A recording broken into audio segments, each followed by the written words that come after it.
Hi, I'm Pastor Scott Feather, and you're watching 5 Questions. It's a short video series from Inspire, the Charis Pastors Network. And with me today is Mark Lingenfelter. Mark is the lead pastor at Grace Fellowship Church in Lamersville? It's pronounced Lemersville. Because Lamersville would be a little rough, wouldn't it? Yeah, it would be. But a lot of people have used that. That's what I thought it was. Yeah, throughout the years, I'm not sure where that all started, but it's Lemersville. So, Mark, I may have made some jokes about you being the pastor of a church in Lamersville, but anyway, so you are the pastor. You are the president of Inspire, the network for our Charis pastors, and you were also a representative at the Charis Alliance meetings that we had in Kenya. When you interviewed me, you asked some questions about what it was like to be your roommate, and so I don't know. My question back to you is, what was it like for me to be your roommate? Yeah. I had the best time with you. One of the things, because when you meet someone for the first time, especially if you're going to be roommates with them for the week, you don't know what you're going to get. You don't know how it's going to go. And so I tried to keep my expectations at a certain level. But we had the best time. You and I have, I think, a very similar sense of humor. So we laughed a lot. We love our fellowship. And so we were able to have, I think, a lot of really great conversation. Just at the pastoral level and shared experiences at that level, but also just in sharing our love for the Charis Fellowship, and now I think a greater passion for the Charis Alliance. So I had a great time with you that week. I appreciate that. I appreciate how you made it. Right, we talked about ministry. We talked about story. And at the end of the week, you gave me the book that you wrote, right? And so, no, man, I love that, and I just appreciate you. And so it's one thing for me to see things that you write in newsletters that goes out or your picture on places. I don't know. It's another thing to know you at a different level. So I want to say thank you for that. But hey, this wasn't your first time in Africa. Right. So you have traveled there before, Nigeria and Cameroon? Correct. So how was this different? What was that like? So the trip with the Charis Alliance this time, I was, like you, a delegate there, a representative of the Charis Fellowship here in North America. And I'm not sure the best analogy, but I was thinking of it in terms of like Penn State has multiple campuses throughout the country, throughout the state. And my son goes to Penn State Altoona, which is the second largest Penn State campus. And they have a lot of the same things. They share, I'm sure, a lot of the same ethos and the way that they do things. So it's similar to that. It's not the best analogy, but as a Charis Alliance, we have this shared history. We have shared theology. And so when you get together, even though there's different campuses, and no, I don't think we are the Penn State Maine. I don't think we're the biggest campus anymore. Africa has kind of blown us out of the water. But we have that shared history and theology, and I think that is what connects us relationally. So that was an amazing experience. But when I was in Nigeria, we were training pastors on this gospel-centered resource that we brought with us to give to them. Yeah. And then when I was in Cameroon, the purpose there was they had a seminary that was having their first graduation, and I had the privilege, the honor of being able to be the main speaker at that graduation service. It was amazing, and so Africa's got a special place in my heart. I've been there for different reasons, but every time I go, I'm just reminded of how amazing the people there, their resilience, their toughness, their absolute dependence on God always inspires me. It's awesome. We hadn't had a chance to talk very much about what you did in Nigeria, but I remember having lunch one time, and some Nigerian brothers were around the table, and just by the way your face lit up when you realized they were from Nigeria, I'm like, oh, there's a story there about what God did in your life during that time. So, hey, you're the president of Inspire, and so you spend a whole lot of your time thinking about us as pastors in North America. Think about how you can help us. So my question to you is, how do you think what's going on in the Charis Alliance, which is global, is going to be a benefit to us as pastors here in North America? Yeah.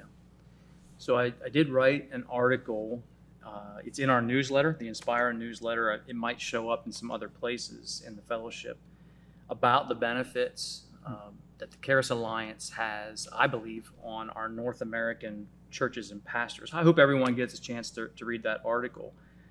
But I think when I think about our African brothers, learning about resilience, learning about dependence on God when you are in a hostile environment every single day, that's the reality. I just think we have a lot to learn from them. We met some pastors from Mexico while we were there, and what they're doing in church planting is just incredible. There's probably some things that we can learn from them in their methods, in perhaps just the way that they think about church planting that maybe we need to consider culturally for us. There's just a lot of really interesting things that we can learn. I think powerful things that we can learn from our brothers in other parts of the world. We had a case study as part of our training while we were there that was just fascinating. The case study had to do with a church that had means, they had wealth, and they wanted to do something for a church somewhere in the world that didn't have a lot of financial resources. They wanted to buy them bicycles. That's right. Nice I thing to forgot do. about the specifics. Yeah, that's a nice thing to do. The church that was going to receive the bicycles, they wanted to return the blessing, and so they simply asked, "What can we do to bless you?" And the church that had the financial means said, "There's nothing you can do. We just want to give you the bicycles." And this went back and forth several times to the point where the poor church said, if we can't help you, then we don't want your help. And it created this tension between unintentional tension between these two churches.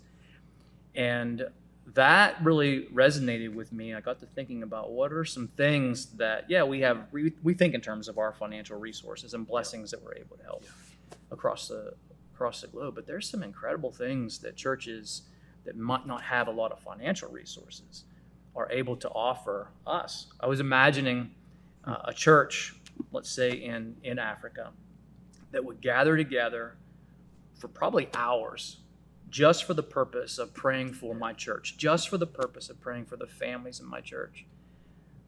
Man, that is amazing. Agreed. And I know that if we had that type of relationship with them, where we're blessing them with what we're able to bless them with, they would be thrilled to be able to bless us in those ways.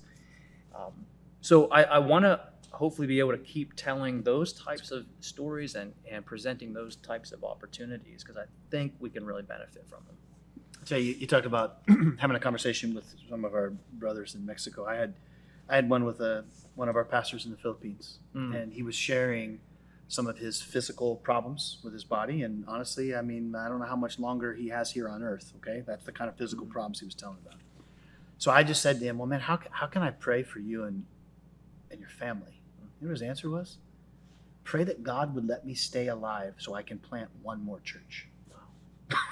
Yeah. It wasn't heal me. It wasn't be with my wife. It was like, would you pray that God will keep me alive long enough to plant one more church? And did that bless your heart? Oh, my word, right? And slap me across the face at the same time. And so I think that's part of what that was. And so at our conference, we had lots of times to be able to have those kind of conversations. Right.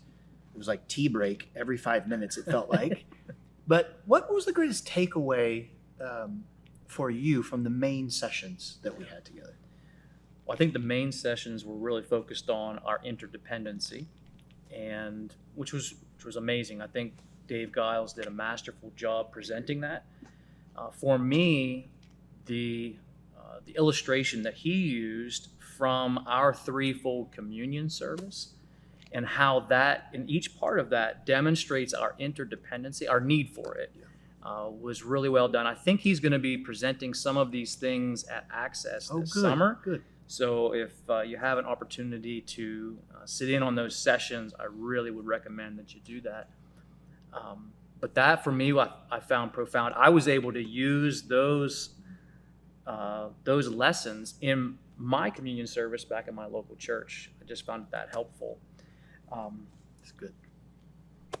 Well, one of the things, not only did he teach about the threefold communion. But Yeah. we actually got a chance to do it. We did. And then, bro, you and I forget how it happened. I don't remember whether we volunteered or we got picked, but it was our job to make sure that the foot washing station went. And do you remember what that was like to just watch as brothers from, sometimes they couldn't even communicate, right? Because they spoke different languages, but they were down on their knees in front of each other, washing their feet and then hugging and praying. I'm just never going to forget it. Yeah, what a beautiful picture of, yes, brotherhood, right? But interdependency.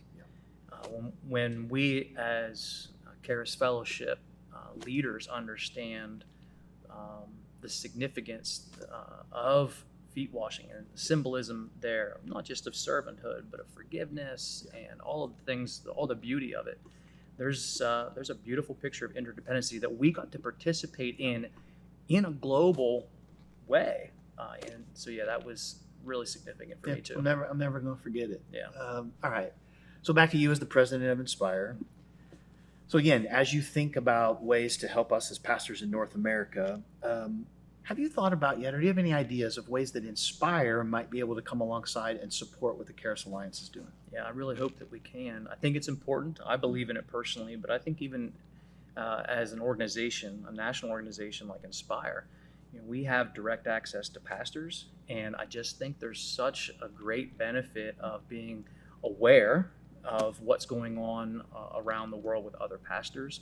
But there's benefits that I think as we talked about in these videos, that we can not only benefit from, but also be a blessing if we're just have a greater understanding of what's happening with pastors around the world. So I hope through our newsletters, perhaps through videos like this, that we can just continue to get information out there, continue to perhaps facilitate conversation. When we get to talk about our stories of this is what happened when we were in this mission field, or when we took a missions trip, a short-term missions trip to Cameroon.